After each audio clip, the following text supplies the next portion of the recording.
다윗이 헤브론에서 아들들을 낳았으되 맏아들은 암논이라. 이스라엘 여인 아히노암의 소생이요 둘째는 길르압이라. 갈멜 사람 나발의 아내였던 아비가일의 소생이요 셋째는 압살롬이라. 구수랑 달메의 딸 마아가의 아들이요 넷째는 아도니아라. 학깃의 아들이요 다섯째는 스바랴 아비달의 아들이요 여섯째는 이드르암이라. 다윗의 아내 에글라의 소생이니 이들은 다윗이 헤브론에서 낳은 자들이더라. 사울의 집과 다윗의 집 사이에 전쟁이 있는 동안에 아브넬이 사울의 집에서 점점 권세를 잡으니라. 사울에게 첩이 있었으니 이름은 리스바요 아야의 딸이더라. 이스보셋이 아브넬에게 이르되 내가 어찌하여 내 아버지의 첩과 통관하였느냐 하니 아브넬이 이스보셋의 말을 매우 분하게 여겨 이르되 내가 유다의 계머리냐? 내가 오늘 당신의 아버지 사울의 집과 그의 형제와 그의 친구에게 은혜를 베풀어 당신을 다윗의 손에 내주지 아니하였거늘 당신이 오늘 이 여인에게 관한 허물을 내게 돌리는도다. 여호와께서 다윗에게 맹세하신 대로 내가 이루게 하지 아니하면 하나님이 아브넬에게 벌 위에 벌을 내리심이 마땅하니라. 그 맹세는 곧 이 나라를 사울의 집에서 다윗에게 옮겨서 그의 왕위를 단에서 부엘세바까지 이스라엘과 유다에 세우리라 하신 것이니라 하매 이스보셋이 아브넬을 두려워하여 감히 한마디도 대답하지 못하니라. 할렐루야. 2월 9일 월요일입니다. 사울의 집과 다윗의 집의 전쟁이 지속되고 있습니다. 그 전쟁이 오래되어지는 동안 사울의 집에서 군대 장관으로 있던 아브넬의 권세가 점점 힘을 얻고 있었다라는 것입니다. 그런데 이런 힘을 얻고 있는 아브넬에게 교만이 찾아왔습니다.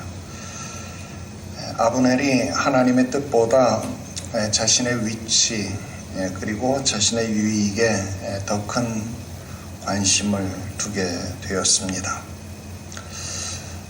신앙이라고 하는 것은 하나님께 관심을 두는 것이지 자기의 유익을 구하는 것이 결단코 아니다라는 사실을 우리는 항상 염두에 두어야 하는 것입니다. 왜냐하면 신앙은 하나님을 섬기는 것이지 하나님을 이용하는 것이 아니다라는 사실입니다. 이것을 우리는 너무나도 쉽게 망각하고 있다 하는 것입니다. 그래서 우리는 권력이 있을 때 더 조심해야 된다 하는 것입니다. 사울이 죽고 이스보셋이 왕이 되었습니다. 아브넬은 이스보셋의 왕권을 지탱해주는 사실상의 버팀목과 같은 역할을 하는 인물입니다.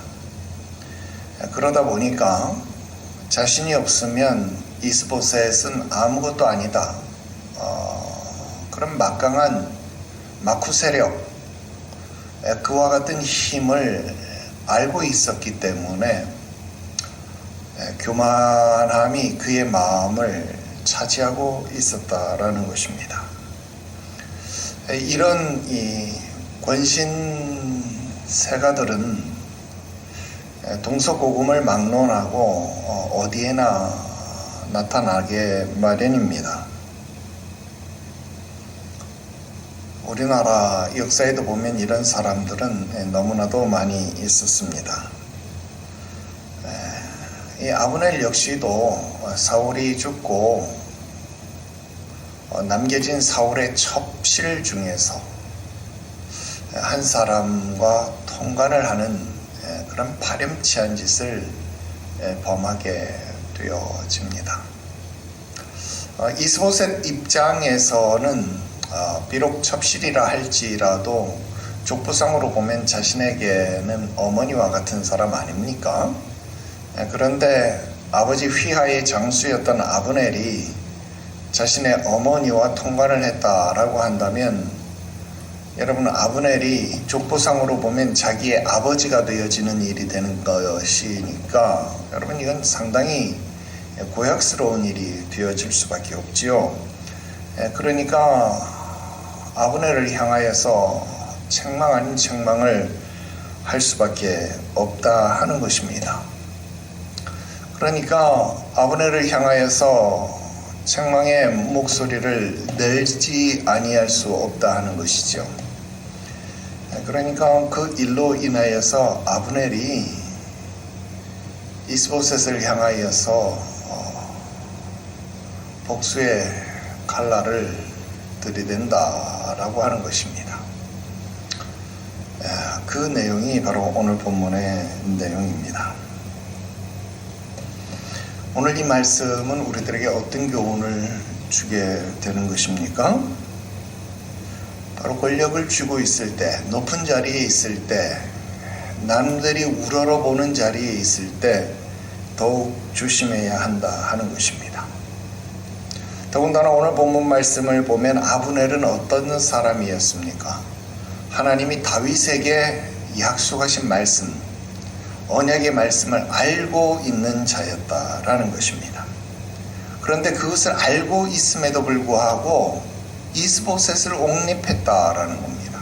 그 말은 무슨 말입니까? 하나님의 약속을 알고 있음에도 불구하고 자신의 권위를 위해서, 자신의 권력을 위해서 의도적으로 하나님의 일에 방해되는 일을 행하고 있다라는 것을 스스로 자인하는 것 아닙니까? 그러니까 더더욱 악한 일이죠. 더더욱 나쁜 일이다라는 것입니다. 여러분, 권세가 높으면 높을수록 겸손함이 필요하다라고 하는 것입니다. 하나님의 이름을 자신의 권력을 위하여서, 자신의 분노를 위하여서, 자신의 복수를 위하여서 정당화시켜서는 안 되겠다 하는 것입니다. 아브넬은 분노한 후에야 오늘 말씀에 기록된 하나님의 말씀대로, 하나님께서 언약하신 대로, 다윗에게 맹세하신 대로 내가 이루고야 말겠다, 그렇게 이야기를 합니다. 여러분, 하나님의 뜻은 순종의 근거가 되어야 하는 것이지 내 분풀이의 도구가 되어서는 안 된다라고 하는 것입니다.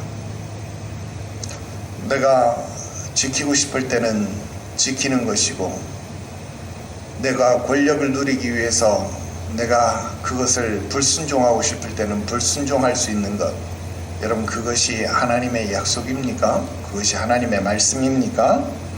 여러분, 신앙은 내 감정을 합리화할 수 있는 언어가 되어서는 안 된다라는 사실을 우리는 기억해야 한다는 것입니다. 결국 하나님은 우리 신앙에 있어서 경외의 대상이 되어야 하는 것이지 이용의 대상이 되어서는 결단코 안 된다라는 것입니다. 여러분, 하나님은 내 유익을 위한 수단이 아니라 내 삶의 주인으로서 나와 함께 하셔야 한다 하는 이 사실을 여러분 깨달아야 한다 하는 것입니다. 오늘 여러분들은 신앙생활 속에서 무엇 때문에 하나님을 찾고 무엇 때문에 하나님 앞에 엎드려 있는지를 점검해 보아야 할 것입니다. 오늘 여러분들의 유익을 위하여 11조를 하고 여러분들의 유익을 위하여 복받기 위하여 11조와 주일 성수를 행하는 것이라고 한다면 여러분, 그것은 온당한 신앙생활이 되어지지 못합니다. 하나님의 뜻 앞에서 겸손함으로 순종하는 것이 아니라고 한다면, 경외하는 신앙이 아니라고 한다면 그 어떤 아름다운 신앙의 모습이라 할지라도 그것은 하나님을 이용하는 것에 지나지 않다라고 하는 것 여러분 꼭 기억하시고, 오늘 여러분들의 신앙생활 속에서 아브넬의 모습을 지울 수 있기를 주 예수의 이름으로 축원합니다. 기도드립시다.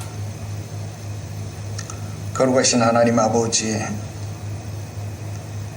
내가 부인하고 싶어도 내 삶 속에서 하나님의 이름을 망령되이 일컫는 어리석음이 없는지 오늘 다시 한번 돌아보게 하시옵소서.